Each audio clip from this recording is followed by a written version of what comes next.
Так как мы посещаем татаро-английскую гимназию, и наш выбор был не случайен, мы были извещены о том, что родной язык в нашей гимназии – это татарский язык, мы не могли поступить иначе, я считаю. Дело в том, что когда мы посещали подготовительные курсы, когда мы поступали в школу, нас не раз оповещали о том, что программа в школе сложная, рассчитана на татароговорящих детей. Ну и, соответственно, мы были готовы, выбор наш был осознан, и, соответственно, выбрали татарский язык как родной.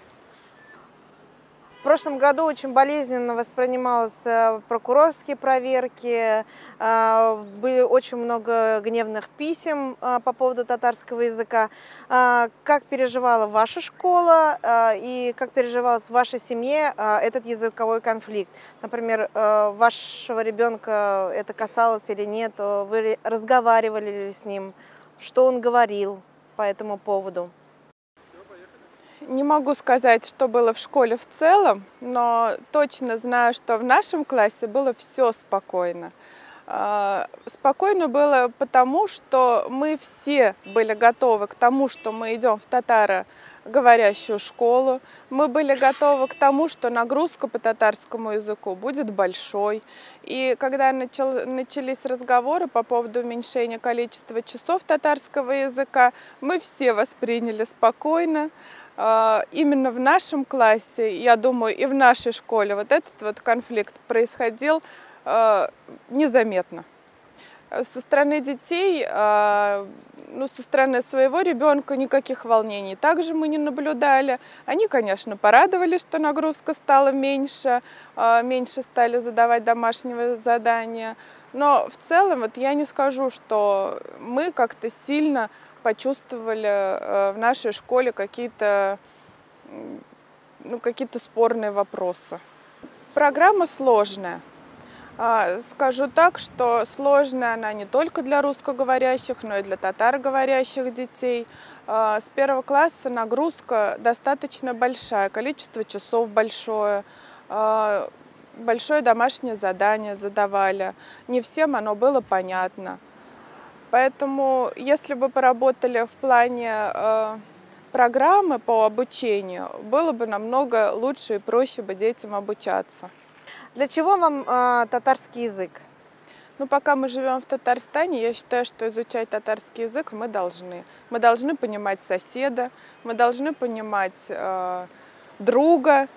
То есть мы должны, посещая татарскую семью, знать обычаи и традиции.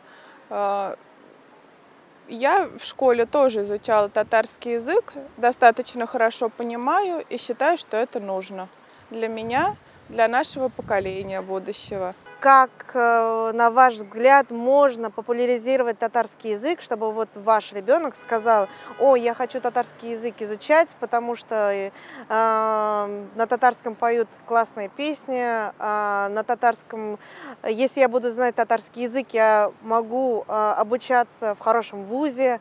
Что нужно сделать для этого? Надо изменить школьную программу. Достаточно сложной и непонятной, нет системы в преподавании татарского языка. То есть вот если сравнить преподавание татарского языка в садике и в школе, в саду преподают, конечно, намного интереснее. Дети понимают, дети в игровой форме изучают. Я не говорю, что нужно в игровой форме изучать его и в школе, но он должен быть понятен. То есть преподаватель должен, как говорится, заинтересовать ребенка. Мы периодически посещаем все спектакли татарского театра Галяскара Камала. Все детские спектакли мы посетили, и посетили их не раз. То есть какие-то концертные программы на татарском языке мы тоже посещаем. Ваш второй ребенок ходит в садик. Изучает ли он татарский язык и в каком объеме, и насколько это успешно? Ребенок обязательно у нас в садике изучает татарский язык и английский, дополнительно китайский. И считаю, что языки знать это очень важно. Языковой конфликт, который был в прошлом году, как-то повлияло на отношения между людьми? Что-то изменилось в обществе? Что-то вы заметили или нет? Этот вопрос не обсуждался. Это было закономерно, то, что татарский язык мы изучать будем. У нас даже не поднималась эта тема, если честно. А муж, как он тоже? Муж изучает татарский язык, он пытается разговаривать. Мне, конечно, сложно, я только понимаю, но муж изучает, у него уже есть достаточно большой прогресс. С коллегами по работе он разговаривает на татарском. Не хотелось бы, конечно, чтобы у нас в Татарстане какие-то были конфликты, в общем-то, из-за ничего, как я считаю. Все мы жили всегда дружно, надеюсь, так и будет.